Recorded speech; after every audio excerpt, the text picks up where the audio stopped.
이제 나오는 얘기는 조금 더 상세한 얘기인데, 그러면 아까 얘기했듯이 프루드 수랑 레이놀즈 수의 함수로 배의 저항은 프루드 수에 대한 함수 더하기 레이놀즈 수에 대한 함수로 나타낸다고 했죠. 그 중에서 프루드 수는 그럼 대충 어떻게 나오냐, 레이놀즈 수는 어떤 식으로 나오냐라는 걸 얘기를 할 거예요.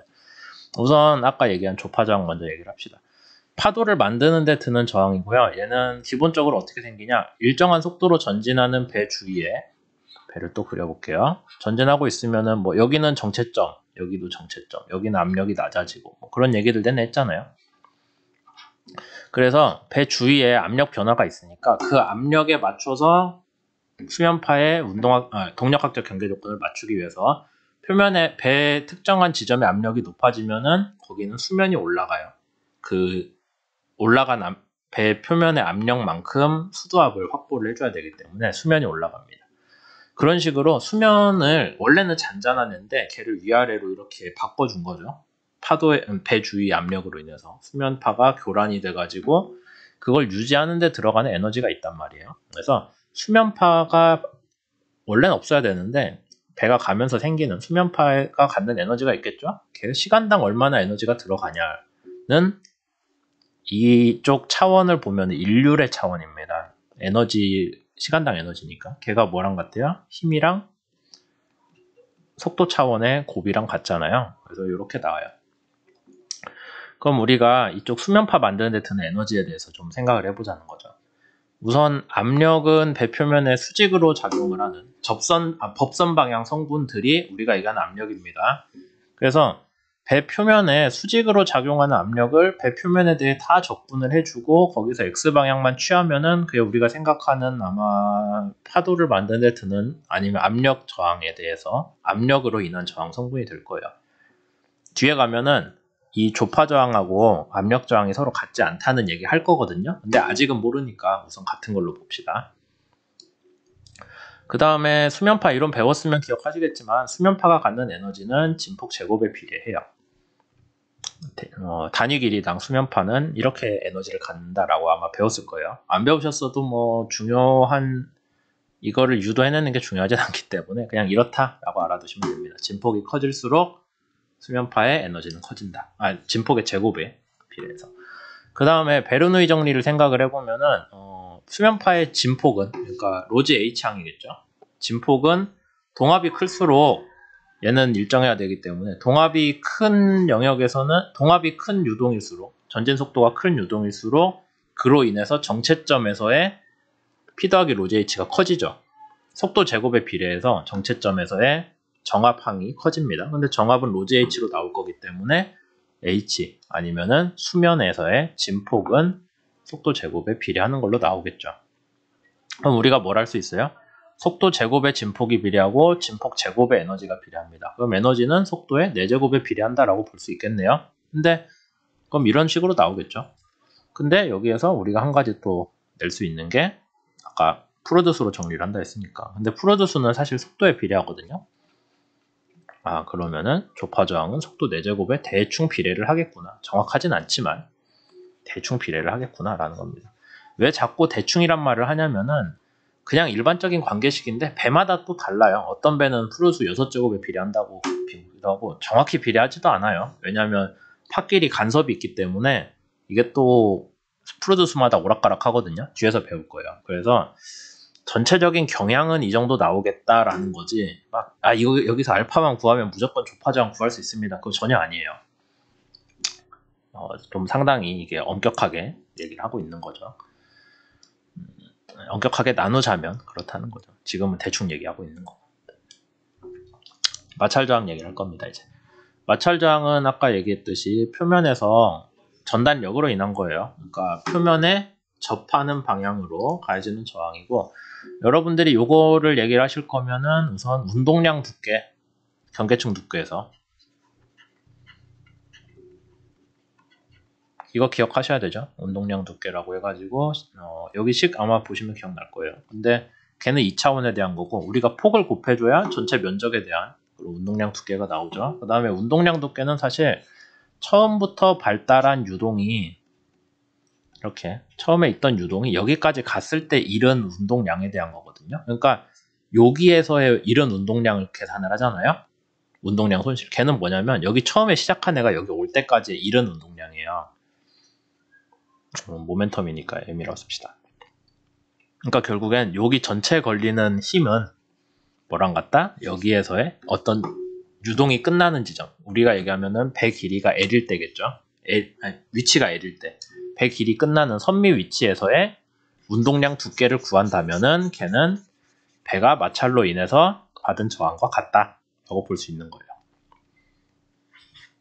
배 길이 전체에 대한 운동량 두께 적분이 아니라 배가 끝나는 지점에, 배 길이가 끝나는 지점에서의 운동량 두께가 그동안 잃은 운동량 크기와 운동량 시간당 손실과 같다라고 보는 거고, 다만 이제 우리가 저항 추진에서는 대표 면적을 L로 놓는 대신에 S로 놔요. S는 wetted surface라고 해가지고 배가 물에 잠겨있는 그 영역입니다. 면적입니다. 수면 아래의 배의 면적.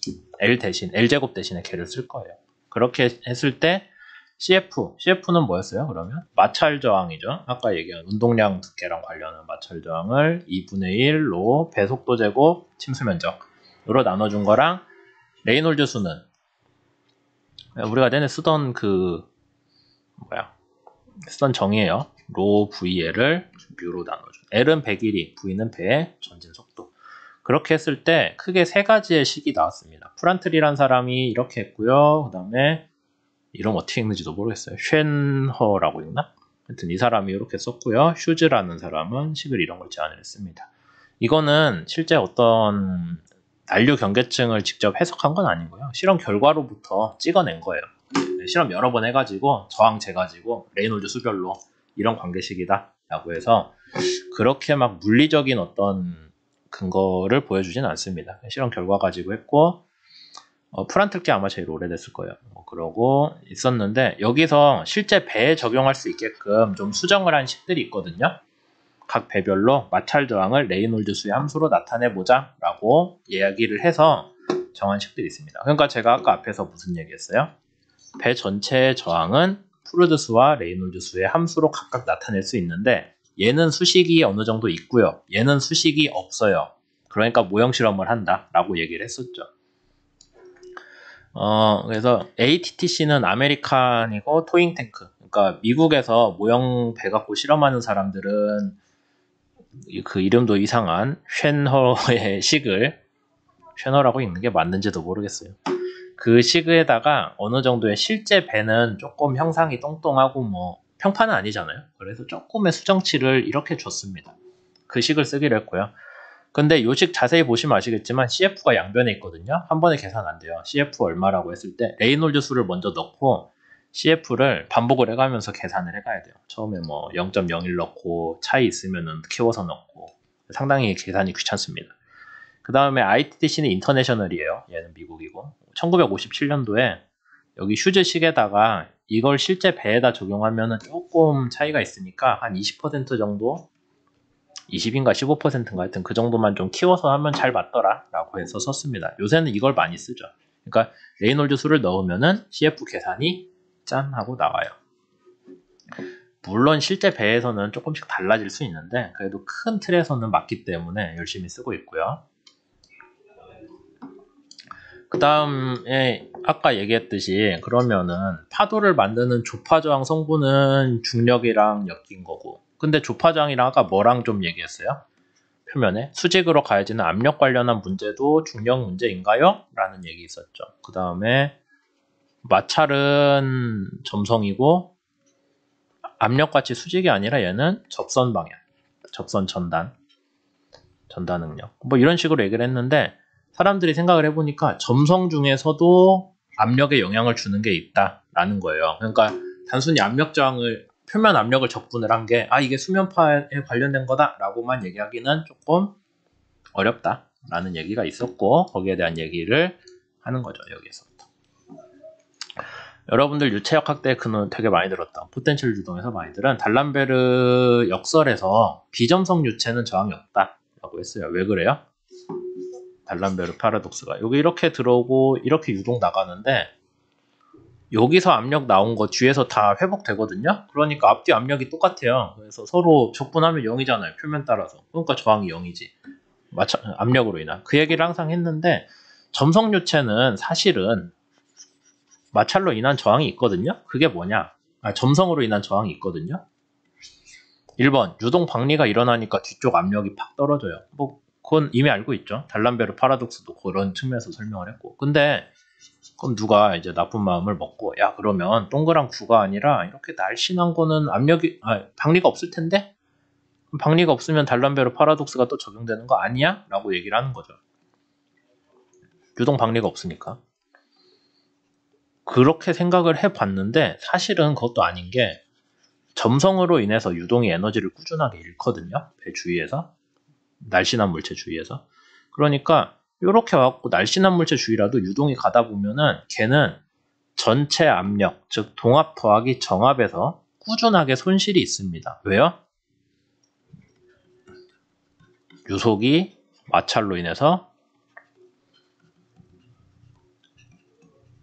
감소를 하긴 하거든요. 그러니까 여기 뒤에서 압력이 다시 올라가죠. 그러니까 다시 얘기합시다. 동압 더하기 정압은 전체 에너지인데 걔는 일정한 거는 비점성 유동에서나 그런 거고, 그러니까 비점성 유동에서는 압력이 떨어졌다 다시 올라오죠. 회복이 되는데 점성유체는 애초에 가다 보면 에너지를 잃기 때문에 동압 더하기 정압이 쭉 하고 떨어져요. 그럼 나중에 가서 정압도 제대로 회복을 못하고 회복되다 마는 거죠. 그럼 앞뒤에 압력 차이가 다르잖아요. 앞에 압력이 더 크겠죠. 그로 인해서 밀립니다. 그러니까 우리가 수면파가 없다고 해도 점성 유체면은 앞뒤에 압력 차이가 발생을 하는 거예요. 유동 박리가 없어도, 수면파가 없어도. 그렇게 점성으로 인한 앞뒤의 압력 차이를 우리가 점성 압력 저항이라고 부르고요. 걔는 좀 특이하죠. 점성으로 인해서 표면 압력에 저항이 발생을 한다라는 얘기를 하고 있는 겁니다. 그래서 사실 전체 배 저항을 얘기를 하자면은 전체 저항은 작용 방향으로 보면은 표면의 수직인 방향, 압력 저항이 있고요. 표면의 평행한 방향, 접선인 마찰 저항으로 나눠요. 근데 마찰 저항이 전적으로 점성으로 인한 거냐? 그건 맞네. 마찰 저항은 전적으로 점성으로 인한 건데 압력 저항이 그러면 무조건 조파 저항이나 중력의 문제냐? 그건 아니고 어느 정도는 점성이 영향을 줘서 뒤에서 압력 회복이 안 되기 때문에 발생하는 성분도 있다라는 얘기를 하는 거죠. 그 외에 기타 저항 성분은 뭐 공기 저항이나 아니면 3차원이나 뒤에서 유동 박리 같은 것도 조금은 있거든요. 아예 없게는 배 못 만들어요. 조금은 있는데 뭐 거기에 대한 얘기들은 책에서 상세히 다루고 있으니까 그건 또 책 얘기할 때 하도록 하죠. 그래서 여기까지 해가지고 3장에서 다룰 3.1장입니다. 3.1장에서 다룰 내용들의 좀 보조적인 그런 얘기들 책에서 직접 다루진 않아서 그 얘기들을 좀 정리를 했고요. 이제 교과서 수업 나가면서 추가적인 얘기를 하도록 할게요.